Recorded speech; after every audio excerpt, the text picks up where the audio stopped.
Saludos y bienvenidos de nuevo a este programa que en IFM Noticias hemos llamado Conexiones, un programa que, como su palabra lo indica, conversamos con personas que conectan, que unen ideas, que transforman la sociedad desde cualquier lugar en el que se encuentren y sobre todo desde cualquier sector en el que estén, siempre con un mismo propósito, el propósito de construir y, repetimos, de conectar. Hoy vamos a hablar con una persona muy especial, cercana además a la casa y quien hoy me honra conversar con él porque yo creo que ha entendido todo y es humanizar las tristezas, humanizar las sombras, humanizar los inconvenientes que se presentan a lo largo de los años con todas aquellas personas que también, como conversamos aquí en este programa, transforman. Él es Daniel Restrepo. Ahora me toca a mí el turno de decirle, tenemos que hablar. Bienvenido a IFM Noticias. No, Lauri, el placer es mío. Muchas gracias por esta invitación, por lo que hacen y lo que haces tú en IFM Noticias. Y no, pues feliz. Este lado es más difícil, evidentemente, entonces bueno, vamos a darla toda. Dani, esa frase tenemos que hablar, la gente le tiene pánico. Yo personalmente estoy muy acostumbrada a decir tenemos que hablar. Yo soy una persona que le gusta resolver los problemas, soy absolutamente resolutiva. Es más, a veces pienso que hay que resolver ya, cuando por algunos casos hay que parar y dejar un poco que baje la marea. Pero a mí ese tenemos que hablar no es ajeno, pero para nadie es en vano que cuando le dicen tenemos que hablar, uno siempre lo relaciona con algo negativo. Es tenemos que hablar, si está en una relación de pareja, lo van a despachar fijo. Si está en el trabajo, también le van a decir hasta acá llegamos. Pero tú has encontrado en ese tenemos que hablar una forma de sanar, una forma tal vez de sentir un poco de empatía, de sentir alivio. ¿De dónde nace esta idea de tenemos que hablar? Sabes que decía de alguien que le cuesta el tenemos que hablar, es a mí me cuesta mucho tener conversaciones difíciles, me cuesta, entonces también es un llamado para mí de ahí, no puedes dejar pasar las conversaciones y realmente es eso. Y también he entendido que un tenemos que hablar al final trae algo positivo. Tú ponías dos ejemplos, entonces piensa en una persona que lleva, no sé, 5 años o más en una relación de pareja, de pronto estancada, de pronto una relación tóxica y la otra persona toma la decisión y le dice, hey, tenemos que hablar, terminamos. Al principio seguro la tusa va a ser muy brava, pero al final la otra persona, no sé, va a poder encontrar otra pareja que sí lo valore, entonces un tenemos que hablar normalmente se valora. O piensa en el empleo, pucha, ya es un tiempo en el trabajo, te terminan el empleo, te dicen ya no más. Pues obviamente al principio asustado qué va a pasar, pero tal vez sea el empujoncito que necesitas para hacer el emprendimiento que siempre soñabas, por ejemplo, o buscar otro empleo que incluso te satisfaga más. Entonces normalmente un tenemos que hablar, normalmente puede llevarte a un espacio más positivo. Total, yo siempre digo que tenemos que hablar, es una forma de sanar y de cuidar, no solamente de cuidarse uno, sino también de cuidar al otro. Total, entonces pues así para no hacerte la historia muy larga, esta historia tiene dos partes, una muy personal y otra parte más como profesional. Yo más o menos a los 12, 13 años tuve mi primer episodio como de temas de salud mental, con alguien que tú también conoces de la familia. Mi papá me fue a recoger un entrenamiento, yo quería ser futbolista. Él me recoge, no me fue bien en el entrenamiento, me montó al carro, bueno tal, me montó molesto, bravo, no le hablo, llego y me acuesto sin despedirme de mis papás, molesto, pues con la inmadurez también de esa edad. Y al otro día mi papá muere, pues le da un infarto y ya con los días muere. Y yo asocié que había sido culpa mía. Entonces, claro, todo lo que pasa de ahí en más es que mi mamá me empieza a llevar a donde psiquiatras, bueno, me he deprimido, el tema de la culpa, y empecé desde entonces a trabajar mucho el tema de salud mental, indagando pues por mí. Entonces siempre me ha gustado desde los 12, 13 años como explorar herramientas, lado personal. Y en el lado profesional, yo soy abogado retirado, trabajé monté un emprendimiento, mi primer emprendimiento se llamaba Taller A, y allí asesorábamos emprendedores en etapa temprana. Y lo que más hacía yo era acuerdos y separaciones de socios. Entonces era un tema bastante emocional. Pues porque uno emprende con los amigos, con las amigas, las parejas, entonces claro, las terminadas eran muy bravas. Y recuerdo que en pandemia, después de una reunión que hicimos, mi esposa pues la escuchó que estaba ahí al lado porque estamos teletrabajando todos, me dice, pareces como un psicólogo, porque la conversación era bastante emocional. Y entonces ahí como que uní el mundo como de la salud mental y el emprendimiento. Con eso sobre la mesa me postulé a un programa de formación de liderazgos que se llama Liderario, donde planteaba allí como la necesidad de hablar de salud mental en el emprendimiento, que era donde yo me movía pues inicialmente. Pasábamos a Liderario, hicimos un proyecto integrador increíble con Caro Alzate, Pedro Fajardo, Laura, hicimos un proyecto en torno a la salud mental en general, invitando a una gran conversación. y yo, pues todos quedamos como muy satisfechos con ese trabajo, pero desafortunadamente no pasó nada más que entregar el trabajo. Lo que pasa con las tesis, pues, y ya bueno, quedó ahí. Y pasó el tiempo, un añito más o menos. Me tocó presenciar desafortunadamente un suicidio en la universidad, en EAFIT. Estábamos ahí, fue en plena luz del día. Yo estaba con una amiga y le digo, hey, tenemos que hablar de eso, ya, eso no da tregua.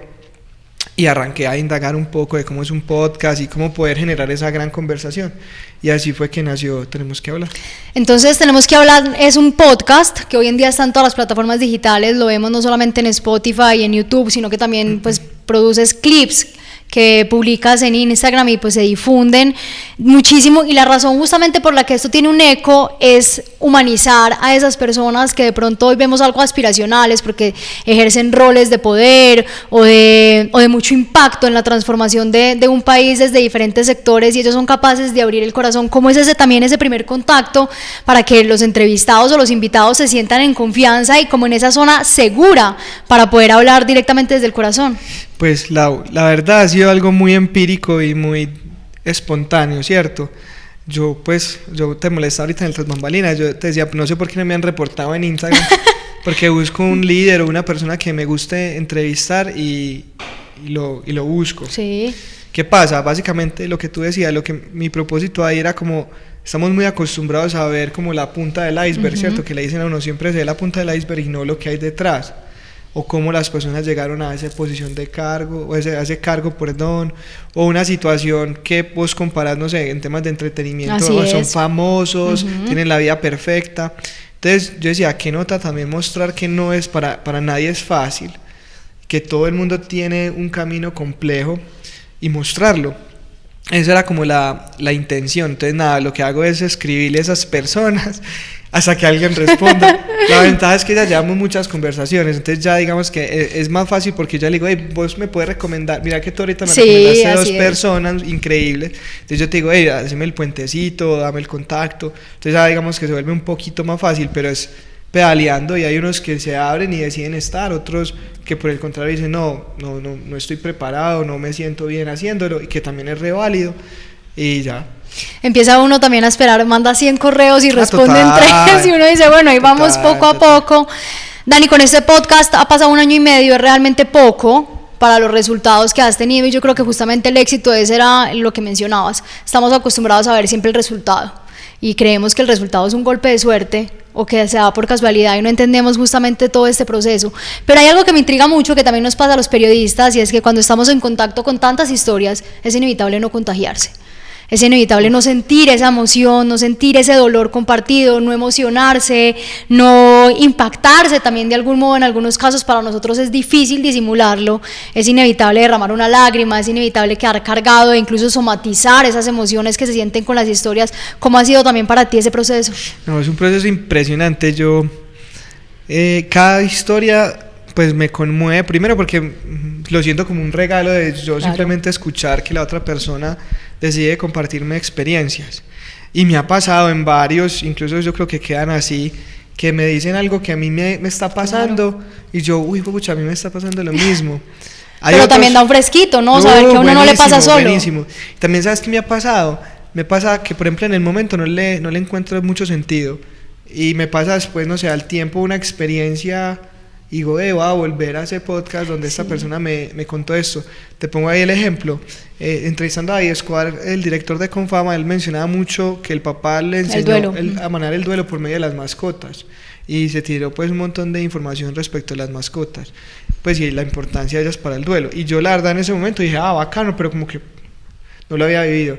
Al tiempo, para los meses, yo tenía un perro que se murió, se llamaba Domino, 15 años, y viví ese duelo horrible, y dije, pucha, necesito volver al podcast de David y escucharlo de nuevo. Me dio como un fresquito, porque pucha. Sí. Entonces, digamos que uno se conecta, puede que ahí, o hay otros que uno dice, en algún momento los puedo como desempolvar y me traen unos mensajes muy poderosos. ¿Cuál ha sido ese aprendizaje más grande que has sacado de este 1 año y medio, de esas conversaciones, o tal vez ese legado que crees que estás dejando con este proyecto? No, yo creo que es que las personas entiendan que pues no está mal sentirse mal, independientemente de lo que hagan. porque hay gente que dice, no, es que yo soy muy famoso, entonces yo cómo me voy a quejar, o yo tengo todo, porque es verdad, digamos que el tema de salud mental parte de un privilegio, siento yo, no todos tenemos las herramientas y la fortuna de poder acceder a muchas cosas en salud mental. Entonces hay veces que uno se siente mal por quejarse, ¿cierto? Uno dice, pucha, pero yo como si tengo una familia, un hijo, una casa, yo por qué no, pero también es mostrar que todos, independientemente de lo que hagamos, tenemos temas de salud mental y podemos levantar pues como la voz. Y lo otro, herramientas, volviendo a ese punto, claro, es verdad, ir a un terapeuta es costoso, hay que esperar y demás, pero en la gran mayoría de conversaciones que tenemos en Tenemos que Hablar, las personas comparten también qué les sirvió, y hay muchas cosas que les sirvió: pedir ayuda, hablar con un amigo, salir a caminar. Entonces también es pequeñas acciones que uno puede empezar a implementar para trabajar su salud mental mientras o llega a la cita del terapeuta, mientras puedes acceder a eso. Entonces también es una información bonita, que no todo tiene que ser por medio de un experto literal, sino que hay otras herramientas que puedes implementar. Obvio, siempre ojalá con un experto, pero si no, puedes hacer pequeñas acciones para trabajar tu salud mental. Ahora conversábamos también antes de entrar acá a las cámaras que este proyecto de Tenemos que Hablar ha trascendido. Sin duda no solamente te vemos en podcast, te hemos visto hacer parte de eventos, estar en diferentes conferencias o espacios, digamos, de conexión. ¿A dónde más has llegado con este proyecto? ¿Qué más hay acá detrás de Tenemos que Hablar? ¿O cuáles son, por supuesto, esos planes que vienen? Pues Laura, mira, básicamente nosotros en Tenemos que Hablar llevamos más de 110 conversaciones, 115 conversaciones. Y pues yo soy muy nerdo, me gusta mucho como el tema. Entonces lo que hago es escuchar el episodio, obviamente, preparar el episodio, sí, hacerlo, luego lo escucho y entonces he tomado como insights. ¿Qué pasa? Ya uno con 115 uno ya empieza a ver patrones, cosas que detonan temas de salud mental, ya empieza a ver como comportamientos. Entonces ya empecemos a generar desde Tenemos que Hablar como charlas y conversaciones compartiendo los hallazgos. Qué cosas detonan temas, qué, por ejemplo, señales manda el cuerpo, qué acciones, lo que te decía ahorita, qué puedes ir haciendo mientras llega la cita. Entonces, ¿qué estamos haciendo? Compartiendo esa información, bien sea en charlas en empresas o en charlas pues abiertas al público. Lo otro es que hemos hecho unas actividades que llaman No es terapia, pero ayudan a mi salud mental, que van en esa misma línea. Eso es porque yo pues parto de la base, yo no soy experto, pues no soy ni psicólogo, claro, ni psiquiatra, mal haría yo en atender, pero sí lo que hago es promover espacios que de alguna manera le puedan ayudar a la persona, que pues como en su salud mental. Entonces cocinar, escribir, entonces hago eventos con aliados donde compartimos, no sé, una cocinada, una caminada, y ahí pues generamos conversaciones difíciles en torno a la salud mental. Y son conversaciones difíciles, ¿no? Y yo te digo, a mí es el que más me cuesta. Si Valen, mi esposa, escucha esto, ella dice, si a él le cuesta demasiado, ella sabe. Pienso 1000 veces antes de hablar una conversación difícil. Y entonces, bueno, digamos que lo que yo quiero es llevar el podcast a las experiencias, bien sea experiencias de conversación, de charlas, de actividades, pero que trascienda, porque siento yo que en esas actividades también podemos impactar positivamente en la salud mental. ¿Qué tipo de invitados hay en este podcast? ¿Son líderes de todos los sectores o tienes un nicho en específico con quien conversar dependiendo del objetivo que tiene este proyecto? Mira, inicialmente empezó como salud mental y expertos, teniendo en cuenta el tema que te decía de emprendimiento, lo asocié también a emprendedores. Entonces lo que normalmente hacía al comienzo era por ahí 4 o 5 emprendedores que yo conociera, me compartieran su historia, y para el quinto o sexto traía un experto, un médico, un psicólogo, un psiquiatra, que me ayudara a integrar la información y me resolviera ya unas dudas más técnicamente, porque la idea tampoco es que la gente se autodiagnostique y que lo que le sirve a Laura le sirve a todos, obvio no. Entonces así empezó.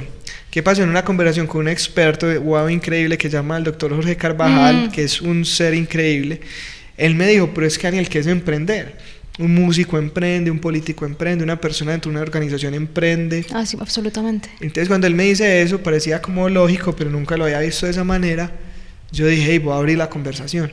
Entonces lo que hice fue segmentarla. Entonces vos puedes encontrar ya a partir de ahí en el podcast líderes políticos, emprendedores políticos. Obviamente yo en el tema político trato de entrevistar personas que ya que no estén en campaña, por supuesto, que ya pasaron por algún cargo. Tenemos líderes empresariales, ¿cierto? Presidentes de compañías, de organizaciones, emprendedores, obviamente, pues también por ahí siempre van a haber emprendedores, deportistas y personas del entretenimiento, entonces actores, todos, músicos. mejor dicho. Entonces trato de hacerlo regalito, pero realmente la base es la misma, ¿sí me entiendes? O sea, no importa el hacer. Para ponerte un ejemplo, el dinero, independientemente de donde estés, te va a generar estrés. Entonces, no sé, un músico necesita plata para sacar sus proyectos y grabar adelante, ¿sí o qué? Un político necesita poner sus recursos para sacar y hacer su campaña. Un empresario necesita plata pues para pagar la nómina para seguir creciendo. Entonces mira que por ejemplo dinero es un detonante fuerte en temas de estrés y ansiedad en las personas. Entonces mira, no importa lo que hagas, y así como el dinero, muchos otros hallazgos hemos encontrado, independientemente del hacer, la base del ser humano es la misma. El duelo, también siempre sale el duelo, porque todos hacemos duelo de algo. Obviamente sí, es que el duelo no es solo la muerte. Exacto, además de la muerte está el duelo de una pareja, de un personaje que yo era, un trabajo que tuve, una pareja que tuve. Entonces el duelo normalmente siempre sale por algún lado. Entonces qué bonito uno saber, veía, todo el mundo trasciende y tiene que pasar por duelos.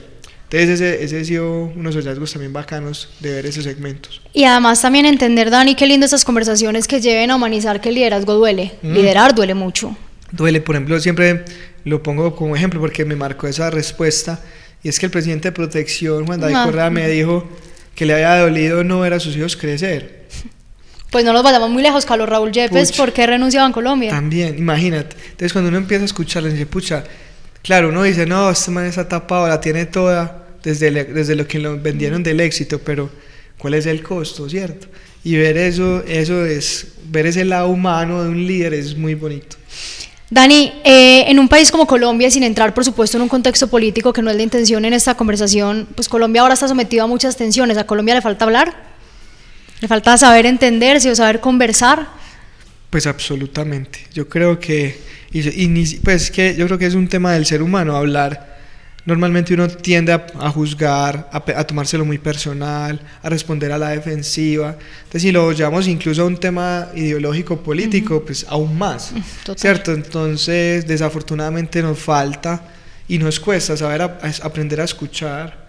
Creo que es lo primero, aprender a escuchar, porque normalmente mientras la otra persona habla ya estás pensando en qué le vas a decir o cómo defenderte o cómo controvertirlo, pero no te das normalmente la tarea de escuchar honestamente, de empatizar, decir, válido también lo que vos estás sintiendo, sino que uno tiene que decir, no, es que no es así. Entonces yo creo que nos falta no solamente hablar, sino también escuchar. ¿Hay una periodicidad ya establecida del podcast o simplemente vas sacando conversaciones a medida que los invitados están listos, a medida que tú también estás listo, porque además me imagino que eso sobrecarga también emocionalmente? Bastante, pero digamos que lo que yo trato es semanal. Es que ahorita te decía, empezó como un hobby, pero ya cuando uno empieza como a profundizar en cómo funciona y demás, se da cuenta uno que la constancia es muy valiosa. Entonces trato siempre de hacerlo una vez a la semana, y también lo que hago es tratar de grabar varios en una tarde, ¿cierto? 2 o 3 normalmente grabo en una sesión, para que digamos que no, pues porque lo que tú dices, primero hay que prepararla, pero también es la carga emocional. Entonces como que listo, en una tarde chuleado, ya sé que ese día es complejo, pero ya tengo casi que el mes cubierto y puedo profundizar. ¿Qué pasa? Como trato de buscar personas que tienen cargos altos, obviamente las agendas a veces son difíciles. Entonces claro, eso uno va jugando, y lo importante, por ejemplo en mi caso, es tener siempre episodios ahí disponibles para ir sacando, pues para ser constantes, pero normalmente cada semana. Me imagino que por supuesto todos los episodios tienen un impacto, pero hay uno que te haya generado una recordación, que tú hayas dicho, wow, qué montón de enseñanzas, tal vez por empatía, tal vez por los mensajes que dejó uno en particular. Pues, sin demeritar a los otros, por supuesto. Ahorita te ponía el ejemplo del de David Escobar, que me pareció impecable, pues, no solamente por el duelo, sino ver ese lado humano del líder. Pero también me gustó mucho, y fue reciente, pero la verdad yo solo lo escuchaba y quería seguir anotando, quería que el podcast no se acabara, que fue con Efraín Martínez, que es un experto, un psicólogo, un experto muy teso en temas de logoterapia, que es como encontrarle sentido al sufrimiento. Entonces fue una tertulia impresionante que yo decía, wow, mucha información. Entonces pues traigo esos dos, pero yo creo que todos sacas una información valiosa. Tenemos que hablar, sin duda, una frase que genera temor, pánico, estrés, expectativa de todo, pero que realmente su profundidad tiene un impacto positivo y necesario en todas las áreas del ser humano. Daniel Restrepo, su fundador, invitados todos a revisar sus conversaciones en las plataformas digitales. Dani, muchísimas gracias. Esperamos que nos sigas viniendo acá a conversar y a contar qué se viene esto y que sigamos que tenemos que hablar. Tenemos que hablar, por supuesto. Ahí uno pendiente para que cambiemos los roles. Y con ustedes nos encontraremos nuevamente en otra conversación de conexiones para que sigamos conectando realidades y para que le apostemos a este liderazgo colectivo para construir en conjunto y unirnos hacia verdaderamente ese país, esa sociedad que tanto anhelamos. Hasta luego.